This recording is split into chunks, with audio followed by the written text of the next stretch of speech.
Welcome, and I hope you're having a good afternoon, and thank you for coming along today to hear about what I think is a really exciting topic, and I'm sure you will too. We've been working on measurement and trying to get some really good insight into construction safety through measurement for quite a while now, and we've been following the work of Dr. Matthew Hallowell, who's sitting beside me, for quite a long time. He's a tenured professor from the University of Colorado, and we're going to be spending the next hour with him and sort of covering sort of two major areas, which is the sort of issues that we've sort of been facing in the past, because I know many of you still face those issues in terms of explaining to people who are looking for good measures what is a good measure, and then thinking about, potentially what could replace some of the things that we currently do. So I'm going to hand over to him in a minute. A couple of housekeeping matters. I see a couple of you have discovered the Q&A at the moment. We're going to have sort of 20 minutes at the end of the session to talk through any questions. If you could use the chat function rather than the Q&A, that will help us. I have my colleague John Harper-Slade sitting waiting for those questions, and what he'll do is at the end of the session, he'll during the question time, he'll work through those questions and act as the moderator and sort of liaise directly with Matt on those ones, just to make it easier from that perspective. So, and look, if we don't answer your question directly, apologies, we'll try and get something out afterwards, because we realise that there's no such thing as a bad question in this area. And many of you have asked as well whether this will be recorded. Of course, we'll put the recording on our website. As we do, you'll get a link to it. And what we'll also do is actually make available a couple of Matt's papers that we believe that you may or may not have access to, which I think are really good sort of follow-ups in terms of the thinking behind it. So some of you might want to take notes during it, but rest assured we'll actually send out a couple of the journal articles that some of this is based on as well, so you will have those, which are really valuable. So look, I've talked about the I gotcha. Oh, there we go. So we talked about the panel. Matt's going to introduce himself in a minute, and he's going to quickly just talk about CSRA as well, the organisation that he represents. We're really lucky to have him in this part of the world. He's actually been based in Melbourne for the last year and is just about to go back to Colorado. So we just nabbed him just in the nick of time to be able to come over to this part of the world and have a chat to us. We're really, really very happy about that. And as we've got John, my colleague, sitting in the other room moderating the questions, and I'll be quiet in a minute and you'll hear from Matt. Just a quick interruption, Chris. Our chat's actually not enabled for this, so if people can use the Q&A for their questions. Oh, sorry, John. Okay, I stand corrected. We'll use the Q&A. So as we said, some of you may have researched Dr. Matthew Hallowell already. I think he's got over 100 peer review papers that are out there. I certainly referenced a lot of his research during my postgraduate studies. He's covered a whole lot of different topics, probably over the last 10 or 15 years, if not longer. We've sort of really just picked on a couple of those today, but if you really want to delve into some of the things he's done, please look him up, Google Scholar in particular, and have a look at some of the stuff. It's really quite fantastic, and also very construction specific, which is unusual in our field.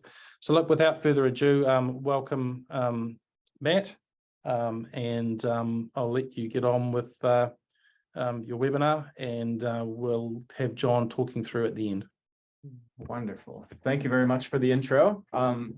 Good afternoon, everybody. It's wonderful to be here. I've had a terrific trip to New Zealand thus far. It feels like a second home here. The people are great, and of course the environment is great as well. So I'm thrilled to be here with you today to talk about safety measurement. It is, of all the topics that I've studied, the one that has been our biggest focus in the last 5 years, and I would dare to say the topic that's gotten the greatest attention in that period as well.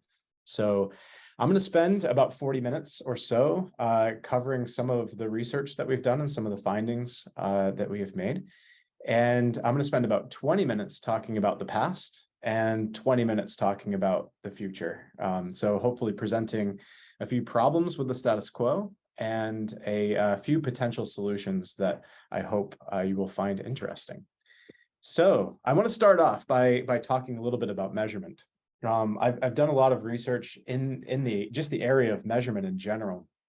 And measurement is such an important part of what we do, not only in work, but in life, because when we measure things, we are showing directly what we find to be important.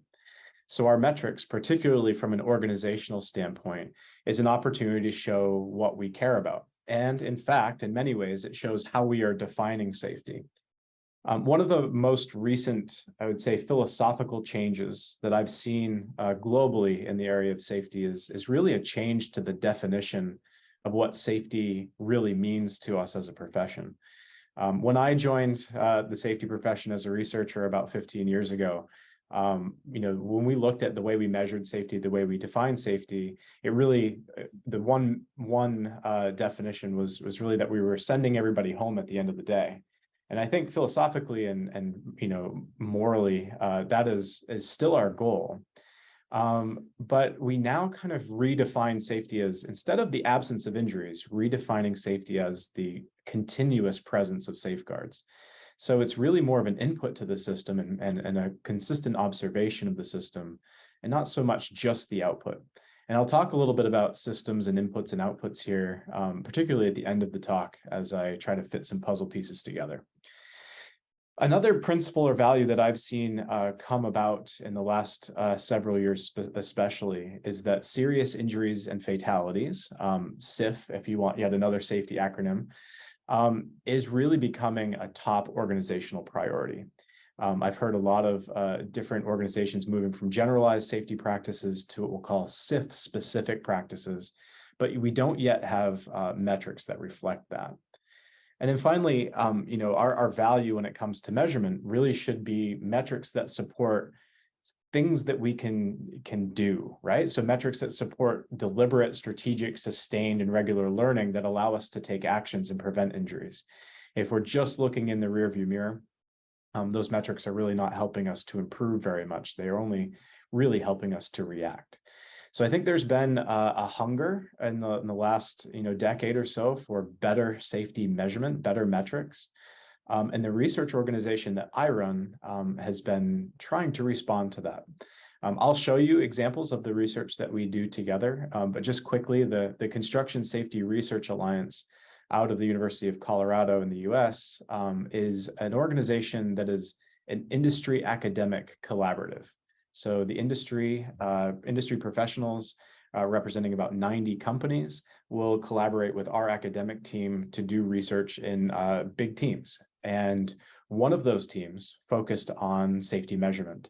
And so I'll show you kind of what we did, what we found, and where we're going in this area, right? And so what I'd ask you to think about is, if you agree with these principles and values, I've seen these come about as common principles and values. We should think about how well do our metrics align with those values? Are they SIF focused? Do they measure the presence of safeguards? Do they really support learning and collaboration and improvement?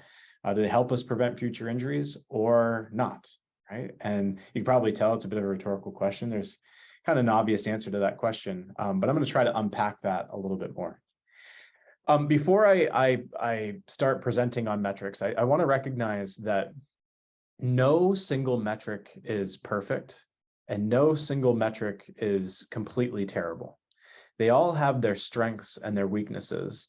And so when one of my PhD students was working on this particular topic, I asked her, go out into the measurement literature and find the features that make a metric of anything a good metric, right? What are the positive attributes of a good metric, whether it's safety or something else? And this was kind of what we found in the literature review, is there really are 6 criteria, right? And we organized them into a convenient way of thinking, but I'm going to quickly go over them because I'm going to share with you some different alternative measurements, but some will be strong in some areas and weak in other areas. And for that reason, when we're going to talk about metrics that maybe fit together like puzzle pieces, instead of looking at replacing, for example, injury frequency rates with one other metric, it probably a future where we use multiple metrics together to tell a full story, right? So number one is that a metric must be valid, right? In other words, we have to collect the data in sufficient volume that it has statistical significance. If it doesn't, and it's not a valid number, maybe the confidence interval is so broad that it doesn't really give us any useful information, right? So we need that number to be statistically valid. Number two, metrics are better when they're objective. So if Chris and I go to the field and we observe a condition and I think that it's a 90 and he thinks that it's a 40, it's not a very objective measurement. You can see the quick limitations of something like that that's inconsistent. Number three, metrics are ideal when they're predictive because they can tell us what to change and what we should expect in the future if we make that change. Number four, our metrics should be clear, meaning that it's not just something that an academic like me can explain, but that is easily understandable by all of our stakeholders, right? Number five, the metric must be functional, meaning that we should be able to take action based on what we measure to improve our conditions so that we have improved outcomes in the future. And then finally, and not least, is that the metrics must be important. In other words, they have to reflect what we care about the most. And so I will tell you, no metric is good across all these categories, and no metric is bad across all these categories. They're all a bit different. So I'm going to try to unpack that with you. So let's start by talking a little bit about an acronym that I use a lot called TRIR. I think in this neck of the woods, we call it TRIFR, right?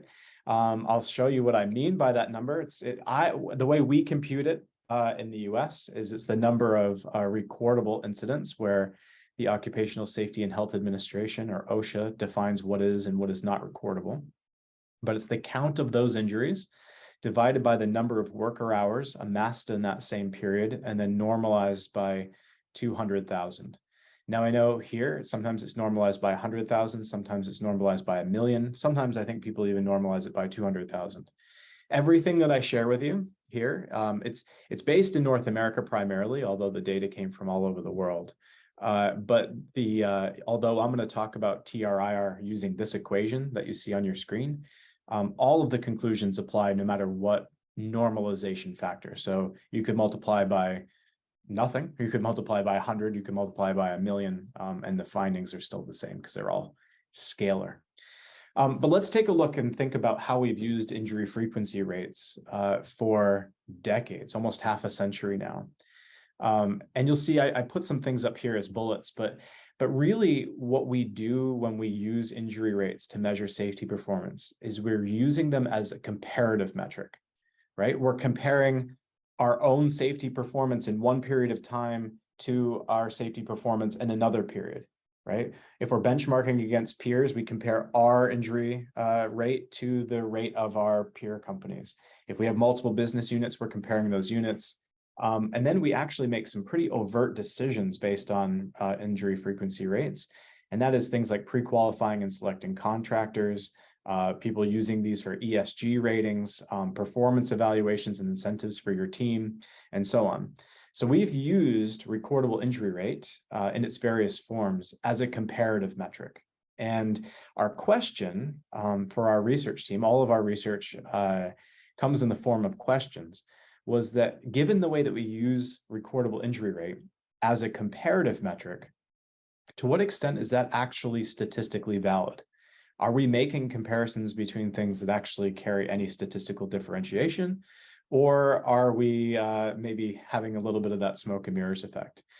I like to recognize the leadership team that participated in this particular project. They are representatives of our board of advisors. But it was myself. I was the lead researcher on this. My PhD student at the time, Rico Salas, was the lead student researcher. We had a colleague of mine, Matt Jones, who is a mathematical statistician, an expert in Bayesian statistics in our psychology and neuroscience department. And then I had 3 industry professionals, Brad McLean, Ellen Quinn, and Mike Quashny, who helped us with the access to data and interpretation of findings. So we had a kind of a nice leadership team, well equipped to be studying the topic. Now, I want to set the stage with a couple of case examples just to get the pump primed, if you will. Right? I want you to imagine that you have a company, and that company has a recordable incident in the first 1,000 hours that they're in business. right? So for you, this could be the first 1,000 hours of the month or of the year, wherever we're measuring our recordable injury rate. If we take one incident per 1,000, right, and we normalize by 200,000 worker hours, our TRIR is about 200, which is comically high. I mean, it's well over 100 times worse than what we're used to seeing. But my question is that possible, right? Could you, by bad luck, have a recordable incident in the first 1,000 hours? Well, I would say certainly could. That would be some bad luck, but it's possible. My question also is that number meaningful? So your number of 200 for your recordable injury rate, does that mean anything? Would you expect to have, a 200 recordable injury rate from that point on? Probably not.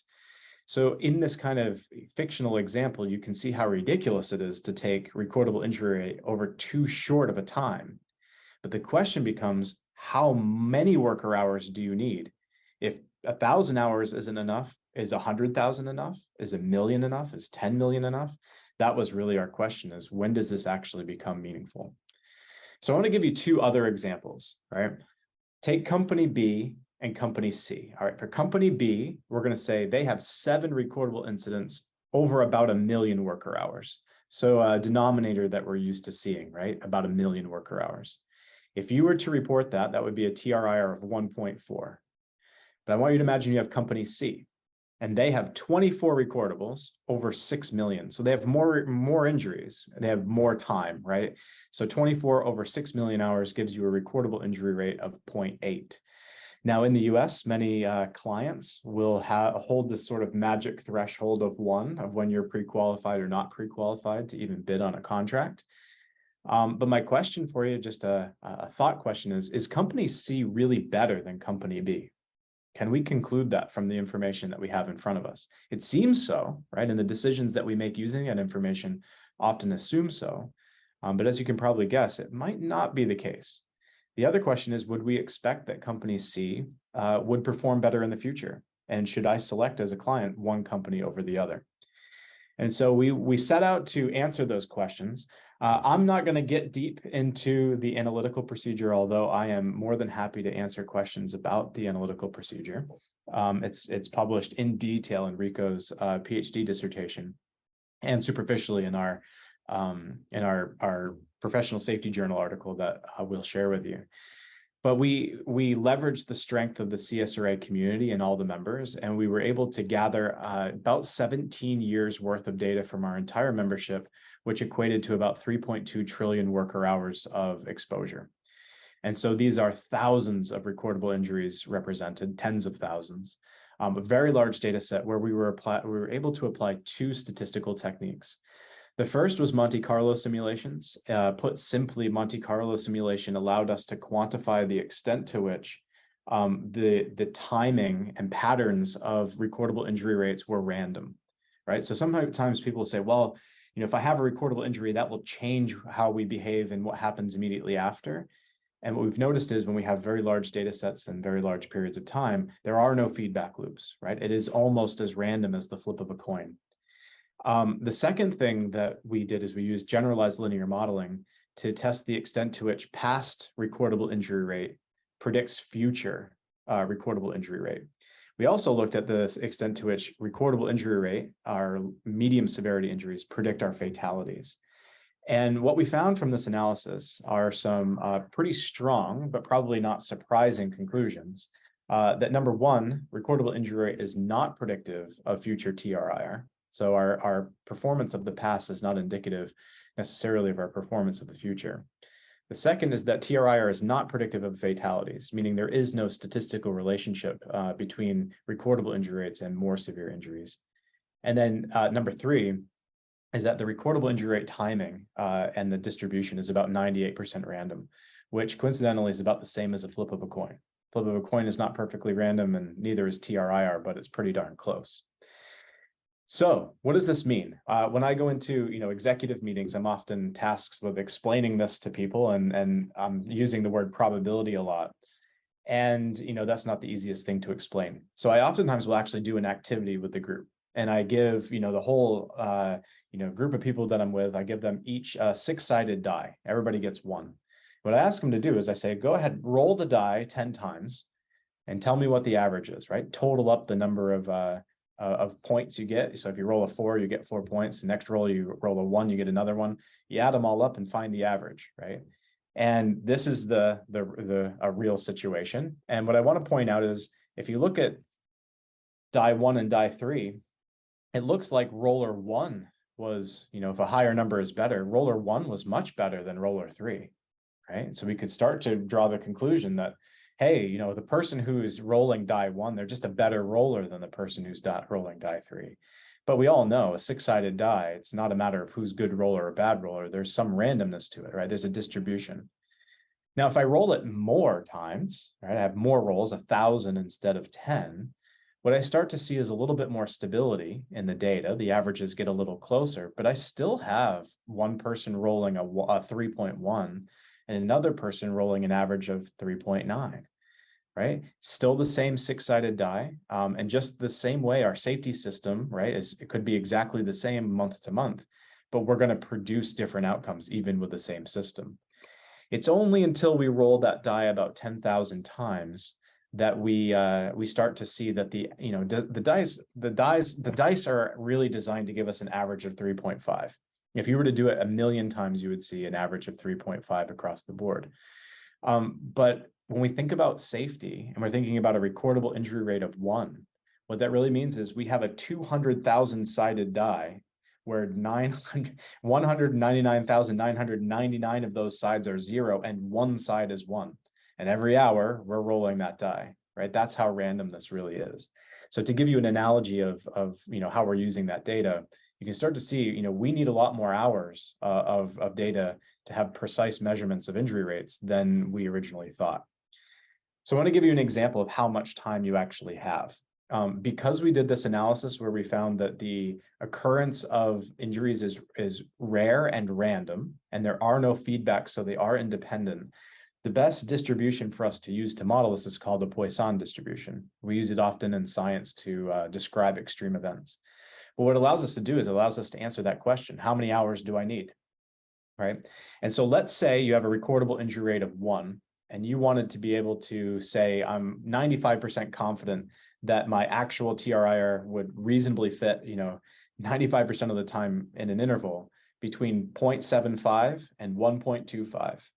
Right? That range of 0.5 around a center of 1. Even to just be that level of precise, right? 0.75 to 1.25, I need about 12 million worker hours of data. And, not many companies are producing that much. Let's say I want to be accurate to 1 decimal place, 95% confident that my TRIR is, for example, 0.9. What I would need to have is 307 million worker hours of data to confidently say that my TRIR, my system, is designed to produce something that precise. But yet, when we look at how we use recordable injury rate, we report it as a very precise number, 0.87, for example, where we would need almost 1 billion worker hours to actually make a claim like that. So TRIR, for example, injury frequency rate, is great at an industry level where we do have billions or trillions of worker hours of exposure time. But from an organizational standpoint, as we start to slice things down and we're talking about, tens of millions or 1 million or even 100,000 worker hours, our injury frequency rates actually carry no statistical meaning whatsoever, right? So that number that we need is much higher than we originally thought. So I want to go back to company B and company C for a second, right? Remember those 2 examples? Company B, 7 recordables over about 1 million worker hours. Company C, 24 recordables over 6 million. If I look at their distributions of what we could actually expect from those 2 safety systems, you get an interesting result. Number 1 is that we can't actually distinguish and say one company is better than another company, right? The distribution of company C fits entirely within the distribution of company B. What that means is, the range of company C is entirely within the range of company B. There is no statistical difference between them whatsoever, right? The one thing that is different is that because company C has more recordable, or it has more exposure hours, 6 million, what that means is we're more confident that their actual TRIR fits into a tighter range than company B, which has fewer worker hours and a much higher range at that point. So we are more confident that one is going to produce something than another, but we can't say whether, say, company B is going to produce something better or worse than what we see in company C. So when it comes to safety comparisons, right? We really shouldn't ever be using injury frequency rates to make business comparisons. Shouldn't be comparing companies, business units, or projects. We shouldn't be using it for performance evaluations. We shouldn't be using it to compare business units. We really should be reporting it as a range and not as a precise number. And frankly, what that ends up meaning is that TRIR and other forms of injury rate really don't have any utility from a business standpoint. The only thing they're really good for is industry level surveillance from the point of view of a regulator or from the point of view of a large industry association. You can see if things are changing in a positive way, perhaps, or a negative way, if you're looking at billions of worker hours. But if you start slicing into the millions, our numbers really don't carry much meaning. So I want to share with you, you'll see these spider diagrams throughout the rest of this, this workshop, if you will. And this, if you remember those 6 criteria, right? Valid, objective, important, functional, clear, and predictive. What we did in our research study is we evaluated the strengths and weaknesses of a bunch of different safety metrics and according to those criteria, right? So TRIR and injury frequency rates aren't all bad. They're not predictive. They're not valid, right? They're moderately important and they're not, they're only moderately useful, but they are very objective and very clear. So one thing I really want to emphasize is that the biggest strength of injury frequency rates is that it's one of the very few things as a safety community we do exactly the same way within our geographical region, right? In Colorado, where I live, everybody uses the same definition of recordable injury. So everybody can look at a TRIR and it at least means the same thing to them. It's not valid, right? It's from a statistical standpoint, but it carries the same meaning. And we don't have many of those things in safety where we have one consistent definition that we all adhere to, right? So for our other metrics, as I'll show you, this is actually a big downside. So for things like leading indicators, they've been around for a while, but we don't have consistent ones that allow us to have an apples to apples comparison. Now, before I move on from injury rates and just say, I don't want me to imply that they have no place in the safety measurement system, there are some ways of using our lagging data, right, our injury data, in a better way. Now, this is not a transformational concept, severity-based lagging indicator, but it's a little bit better than what we were doing with injury frequency rates. So I want to show you just very quickly how this one works. Okay. Now, I know I put an equation like this up on the screen and usually everybody's eyes glaze over. Let me just explain it really quickly. The idea is that we have injuries of different severity levels. One of the criticisms we use of using the OSHA recordable injury rate is that a 2-stitch cut to the finger and a fatality are counted equally in that metric, right? And we can all look at that and say, well, that shouldn't be. That's not equal impact. Those are not the same thing. And so what we were working to devise is actually going way back to something we were doing in the early 1900s, frankly. There's a really interesting history about this. We said, listen, let's weight our different injury categories by how severe those injuries are. And let's use the concept of energy, for those of you who have heard about energy, and say, first aids have about 100 joules of energy associated with them. So let's weight them 100, right? A medical case injury has 500 joules of energy. Let's weight it at 500 and so on. And so I'll show you how this is computed with a sample data set. In the US, we have what's called the OSHA 300 log, which companies are required to report to the federal government. Okay, so in the report, you'll have information like this. What we do to compute the severity-based lagging indicator is we simply say, okay, each one of those categories has a certain number of points associated with it. First aid gets 100, medical assistance 500, restricted work 750, and a lost time is 1500. You'll see fatalities are notably absent, and I can answer questions about that if you have them.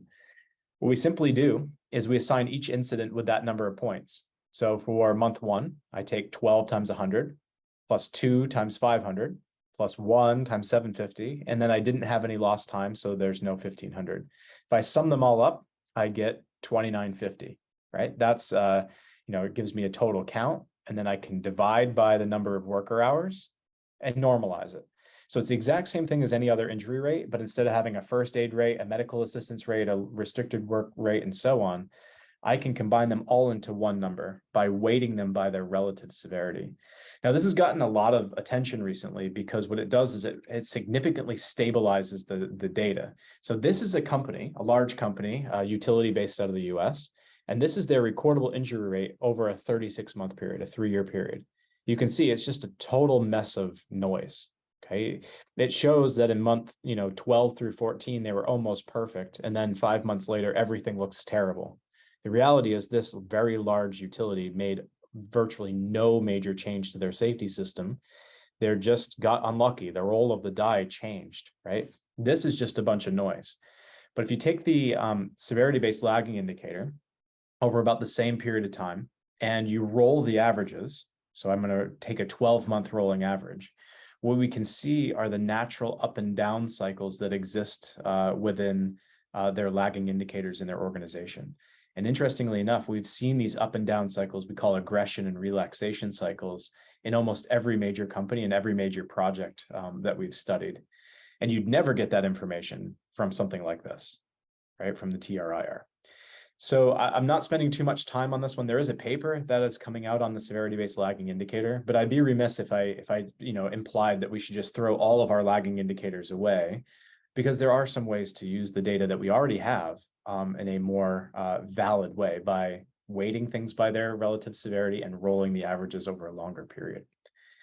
Now, the trade-offs, what we do is we add some validity, we add some predictability, we add importance to it compared to TRIR, but we decrease some of the clarity. And that equation's a little bit more complex. You can't just, say it's the count of injuries over time anymore. There's weights to consider and other things. So although we took away some clarity, we added some other things. So I think in general, the evaluation shows that, it's a better metric, but it still has a lot of faults that come along with any lagging indicator. Now, what I'm more excited to talk to you about are some of the alternatives. Okay, now I'm going to use the term leading indicator. I would venture to guess there are 209 participants on my screen right now. I'd venture to guess 209 people have heard about the term leading indicator, probably for as long as you've maybe been a safety professional. So leading indicators is an interesting topic. I studied that about a decade ago. Actually, is where I cut my teeth as a new academic. And there are a lot of definitions of what a leading indicator is and is not. I'm going to tell you mine, right? I define leading indicator as a measure of a safety practice that is really implemented to help prevent injuries, right? So it's what we do to keep our workers safe. Now, there are things like safety observations, leadership engagements, corrective actions, et cetera. The challenge, I think, that we've always faced with leading indicators is that we've produced, even as academics, we produce these really big menus of many leading indicators to think about. So I say, here are 50 leading indicators that you can consider. And then what companies do is they say, well, I'm going to find the ones that work for me, and I'm going to customize them to my organization and my culture. Now, that's good because it helps your organization meet its objectives. However, as that metric goes up to the C-suite, right, into your executive meetings, your senior leadership meetings, as that goes perhaps out to investors and other external stakeholders, your customized, bespoke leading indicator doesn't mean anything to anybody else, right? It has a whole history that has to be explained along with it. And I can't take a leading indicator from one company and compare it to another, even within the same domain, because we're doing the activities in a different way, we're measuring them in a different way, normalizing them in a different way, and they simply aren't comparable. So although they are, we've seen that they're objective and they're valid and they're predictive through the research, they are not clear and they are not functional in that way. So what some of the organizations that I've been partnering with, the Edison Electric Institute and the Inga Foundation in particular, they're working to create a small set of just a few standardized leading indicators that everybody uses the same way. And I think that that's absolutely critical because now in the EEI community or in the Inga community, we can then compare apples to apples, our leading indicators, and those conversations start to migrate their way up into executive conversations, boardrooms, and into ESG reports and to other areas where comparisons are being made, right? So I want to share with you one other thing that's quite exciting is for as long as I've been around, we've been measuring leading indicators based on how often we do activities, how much are we doing. We very recently in the CSRA completed a project that helps us to measure how well we are doing some key activities. So take pre-job briefs. Right? Almost every organization has them. We call them by many different names, but it's our pre-job plan, right? Instead of measuring how many of them I do, this tool that you're seeing on the screen enables us to consistently measure how well we are doing those activities. And what we're finding is that the quality is much more predictive than the quantity, right? How well we do those activities is far more important than how many of them we do. The challenge is making sure that we stick to one assessment method. That's what our team put together, is one validated and calibrated way of measuring the quality of a pre-job. So if Chris and I go see a pre-job and I measure it a 14, that he also measures it, maybe a 15 or a 13, but not a 4, right? And so we take some of that personal judgment out so that we have some calibration and consistency in the way that we measure quality. So in addition to the SBLI number, right, the severity-based lagging indicator, we're starting to see some quality-driven metrics around leading indicators that are also standardized within major communities of practice. Now, the one that I'm most excited about, coincidentally, was published just a little over a week ago in the Professional Safety Journal, and that is one called the High Energy Control Assessments, or HECA, right? So HECA I get a lot of attention, and I think for a lot of reasons. And so what I'm going to do is I'm going to kind of explain its structure. It's brand new. I think there's a lot of opportunity surrounding something that is brand new, and that's something we need in safety measurement desperately. It's not a leading indicator. It's not a lagging indicator. It's something in between, okay? And so to put it very simply, instead of counting the number of injuries, if we define safety as the presence of safeguards, HECA allows us to measure the extent that our safeguards are present. So it's about measuring conditions and monitoring conditions and not only outcomes. So HECA, put simply, is the proportion of life-threatening hazards that we observe in a safety walk, for example, to have an adequate control. Now, here's the issue. My definition of what's life-threatening and your definition of what's life-threatening are probably different. My definition of what's an adequate control and what your definition of an adequate control would be is probably different. And so what our research team did and put together is, well, what does it mean to be a life-threatening hazard? And what does it mean to have adequate control over that? You'll also see there, because we're focusing on life-threatening and not all of safety, this is a SIF-oriented, or serious injury and fatality-oriented metric, and that's intentional. So instead of thinking of it as life-threatening and what I judge to be life-threatening, or adequate and what I judge to be adequate in terms of control, we've defined it precisely, HECA, precisely as the proportion of high energy hazards. These are hazards with over 1,500 joules of energy that are most likely to cause a serious injury. There's a whole body of work on that. But it's the proportion of those hazards specifically that have a corresponding direct control, right? And we provided precise definitions of each one of these. Now, on the screen are 13 examples of common high energy hazards. These are things like suspended loads, heavy rotating equipment, falls from elevation greater than 4 feet, excavation and trenching, and so on, right? These are just some examples of things that exceed that 1,500 joules of physical energy. And this allows us, by the way, to make very consistent and scientific assessments of the severity or the potential seriousness of the hazards that we may encounter. From a control standpoint, we created a very precise definition of what it means to be an adequate control. Now, when it comes to a life-threatening hazard, right, a high energy or life-threatening hazard, it must have all 3 attributes. It has to be targeted at that high energy, meaning a control specifically for that high energy source. Number 2, it must be installed, verified, and used properly. And number 3 is that it must not be vulnerable to human error. In other words, if we look at a control and a person has to be perfect while using it, right, it doesn't count as a control for a life-threatening hazard. It's not adequate. So for example, signage, training, awareness, although very important, those are all vulnerable to human errors. And even the best people are eventually going to make a mistake. So our philosophy here is that the controls must be so robust that people can make mistakes and not be fatally injured, right? So things like fall protection, many cases, they actually it does meet the definitions here. Things like lockout, tagout, hard physical barricades, guardrails, and so on. Those types of things allow people to be human and still keep them alive, right? So what it allows you to do is, with HECA, you can start monitoring. So, in this screen here, it's in the proportion of high energy hazards that I have directly controlled.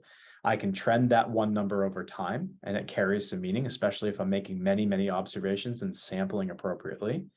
but it also gives me insights. I can take those high energy hazards, if you will, and I can say, well, what proportion of each one of those has a direct control and doesn't have a direct control, right? They always sum to 100. And so I can target the ones where, I might as an organization not be doing so well, and celebrate the ones that I am doing a good job with.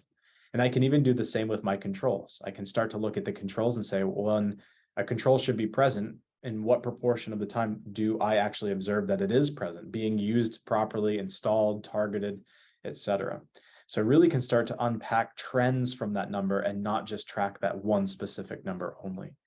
And then finally, we can look at, well, why aren't controls present when they're, we can dissect and get surgical with something like lockout tagout and say, when it's installed, what, or if it's not installed, why not? And how does it fail those three criteria?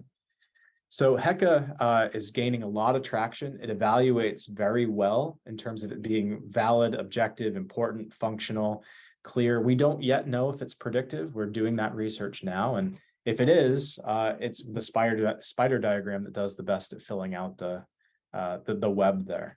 So I wanted to present to you, some precision around what the problems exist in terms of our lagging indicators and injury rates, and also share with you that there are a bunch of new metrics in the works, and I'm most excited about this HECA one.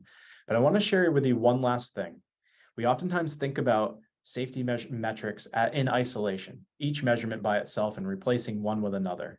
But if we want to really know the truth of what's going on and tell the complete story, we really need to look at things from multiple directions. So you can see the graph on the left is the observation rate and the SBLI rate together, where you can see the ups and downs happening off cycle, right? And my vision here is HECA's in the middle. Our SBLI is our lagging indicator, and our counts of SIF, for example. Our quality and quantity of leading indicators is the input. So we have our inputs, our outputs, our monitoring variables, and the connection between them. And I firmly think that we're moving towards a well-balanced future of safety measurement. And there are a lot of people contributing to this new trajectory, which is quite exciting. So with the time we have remaining, I am very excited to engage with you on this. And I'll turn it over, I think, to John now. Yeah, thanks, Matt. So John, do you want to switch your mic on and maybe just walk us through a couple of questions? Sure. Yeah, so thanks everybody who's online that has sent questions in. We've got hundreds of people dialed into this webinar, so we're just absolutely not going to get to all of them. So what I'll do is I'll just cherry pick a few and try not to be too cruel to Matt in this forum with anything that's too curly. But what we will promise to do is that any questions that we don't get to in this session, we'll make our best efforts to maybe ask them to Matt afterwards and see if we can publish some of the Q&As on our website with the recording of this webinar. So I'll start with a really straightforward one. So thinking about the TRIFA stuff, Matt, one of the questions that came through was around other models of safety, such as Heinrichs and Bird's triangles. And the question was, if TRIFA isn't predictive, does that mean that the Heinrichs and Bird's triangles reflect the same non-predictability? Yeah, that's one of my favorite things to talk about is how bad the safety triangle is, the Heinrich pyramid. My understanding is, I think the way that that's been used is under the assumption that the ratio of high severity to low severity injuries is fixed, right? By addressing the low severity injuries, we will, by extension, reduce our serious injuries and fatalities. The work that we did is kind of yet another, from a different angle, showing that that's not valid. If it were valid, there would have to be a statistical connection between our recordable injuries and our fatalities, especially over 3.2 trillion hours of exposure time. The other thing I think almost everybody knows now is you'll see the recordable injury rate, our injury frequency rates, are going down year after year. For the last decade, we've almost cut it in half globally. But the fatality rate has been almost completely stable. So, to be totally blunt, the original triangle was made up. The data are suspect, but the idea that the ratio is fixed was something somebody said that sounded nice. But there was no statistical meaning behind or statistics to support that. And unfortunately, it's been a long time in the coming, but we're now completely understanding that that's false. Yeah. Awesome. Sticking in that the vein of the first part of your presentation, Matt, with regards to recordable injury rates, we had a question about your rolls of dice analogy. Sure. And the question was, aren't rolls of dice random? And is using that to compare and discredit non-random chance stats, at least in well-managed companies, how does that stack up? Yeah. Well, I use that analogy because the timing and distribution of our recordable injury rate, our recordable injuries is random. So if you look at any given day, what the probability is that an injury will occur, that probability remains relatively stable, meaning your chance of a recordable is the same 1 hour to the next once you take enough data. Clearly, if you had a recordable an hour ago, it changes things for a very short period of time, but we see that washes out quickly. So I use that analogy of the dice because it is that rolling the dice is somewhat random, but so are the timing of injuries that we have. So what I'm really trying to portray there is our data showed that recordables, the timing of recordables is random. Therefore, the same safety system, let's say you had a recordable injury rate last month of 1.5. and you change nothing, the next month you are not going to get exactly 1.5. You get much higher, much lower, and that's where we end up with that very jagged type of relationship that every organization sees, where you go up and down wild swings, and that's just randomness at work. Thanks, Matt. I've got an interesting question here, which is, first of all, there was some just positive comments on what you've said. And the blunt question is from your point of view, where do you think we start in New Zealand in terms of standardizing lead indicators? Yeah, it's a good question. I have to admit, I don't know the community here, certainly as well as I know the community back home. I'll tell you how we found the greatest success in our geography, and maybe some lesson can be learned there. It doesn't come from us in the Construction Safety Research Alliance, because we're represented by everything from tech to dredging, right? And so, to have one standardized metric across all of them, I don't know if that would work. I'd love to have that work. And maybe that would have to be regulated at a federal level or something like that, which would take a long time. But where we found the greatest influence are actually among the institutes and the associations, the industry associations. So I mentioned the Edison Electric Institute and the INGA Foundation. There's the American Gas Association and others. And what they essentially do is they say, okay, there's the research that the CSRA put together. We like this metric, and let's create a team of our own to create community around this. And can we all agree that we'll do just this one the same way? Right? Because they might have 30 different leading indicators in their respective programs, all doing different things. But can we stack our hands and agree, let's do just this one together? And that's where we found the greatest influences, when we got, for example, all of the investor-owned utilities in the States saying, we're going to do the quality of pre-jobs as our leading indicator. We're going to do it exactly the same way. Right? And if you don't want to do it that way, that's fine, but you're out of the club. And they were pretty diligent about that. And I think that's the only way we would see progress, because I don't think the federal government is going to mandate a new metric. I think it's going to have to come voluntarily from the industry associations who enforce it. Yeah, that's a really useful insight, Matt. And so we've swung from output to input. While we're on input then, so as you mentioned, the lead indicators are fundamentally a measure of the work that we do to achieve safety in some way, or improve safety, or improve controls. We all kind of are familiar now that there's lots of stuff that we do in the name of safety that probably doesn't improve safety. So how do we go about that kind of evaluation process to make sure that our lead indicators are actually linked to something that we're pretty confident is going to have a positive input? Mm-hmm. It's a really good question. I'll start by saying sometimes there is a good body of research that shows which leading indicators are predictive of future performance.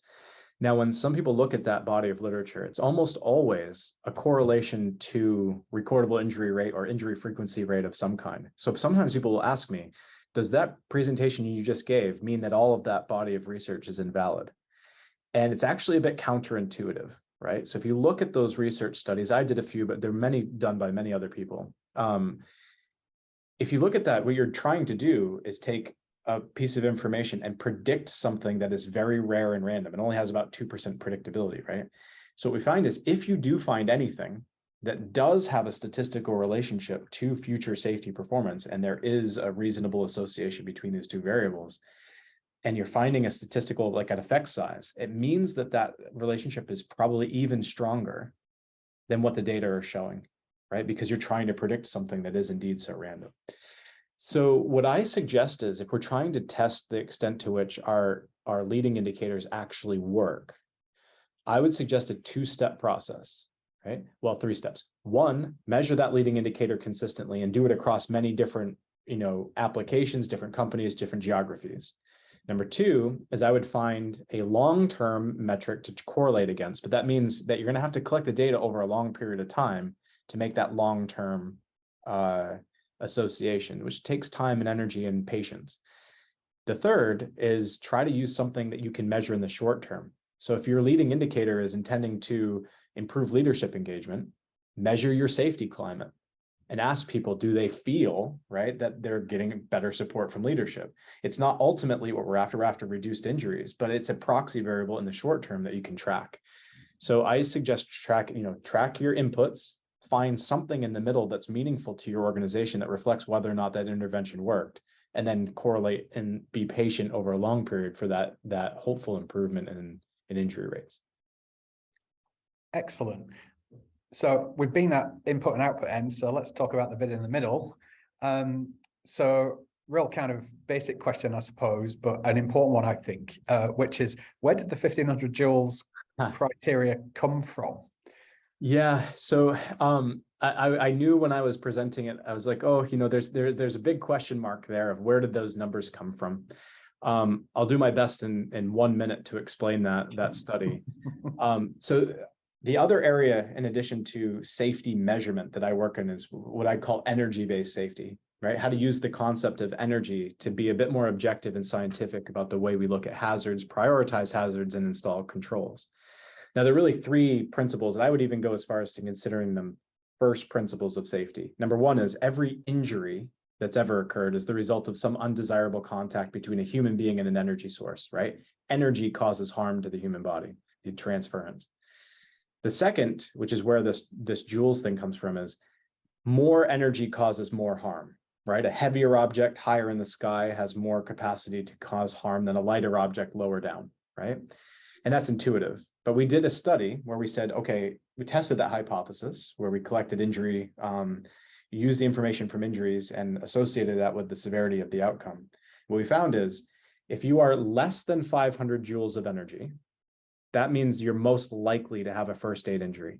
If you're between 500 and 1500 joules, the most likely outcome is that you're going to have a medical case or a lost time incident. And over 1500 joules, the most likely outcome, most likely, not just worst possible, the most likely thing is that you'll have a serious injury or fatality, right? A life-altering, life-threatening, or life-ending incident. And so we actually put the numbers to it. It's published in a journal where it shows all of the statistics behind it. But when we say high energy, we mean over 1500 joules. So it's things like suspended loads, pipes under pressure, things under tension or compression, the big energy sources that cause the sensational injuries. And that's where we focused our attention for HECA, and also why we weighted the severity-based lagging indicator the way that we did. Thanks, Matt. And staying on that theme, clearly, and I think even from some of the suggested ones that you put in the journal article and in your presentation, there are what we'll sort of say are high energy hazards, but don't really fit the bill in terms of, so I mean, just one off the top of my head might be like, poisons. Is the intent to use high energy more of as an analogy, but to use maybe traditional ways of working out how bad they are, like an LD50 measurement, etc.? Yeah, when we've operationalized this, we realized that, we can't create a set of icons, although it would be convenient. We can't create a set of icons for everything, right? So the concept of energy in terms of quantifying in joules works really well for physical energy, right? So in terms of gravity, motion, electrical, pressure, tension, compression, right, in these forms. When you get into radiation, biological, and chemical, without getting too technical, it's accumulation and it's a spreading of the energy throughout the human body that disrupts metabolism, right? So you can't really put a fine number to that medically. So what we found is a good way of handling that in as a kind of a backstop is we go to the resources related to industrial hygiene and say, what are the permissible exposure limits for those types of chemicals or for radiation exposure, et cetera. And we call it high energy when it exceeds that threshold that has been developed in those fields. Because I'm not an IH person. I'm not a medical doctor. I don't know. So we refer to those other standards when we get outside the physical energy domain. And if you look at, say, the EEI, Edison Electric Institute documents and whatnot, you'll see links to the standards for those permissible exposure limits. And they cover everything from oxygen deficiency to other forms of energy or other forms of chemical. Sure.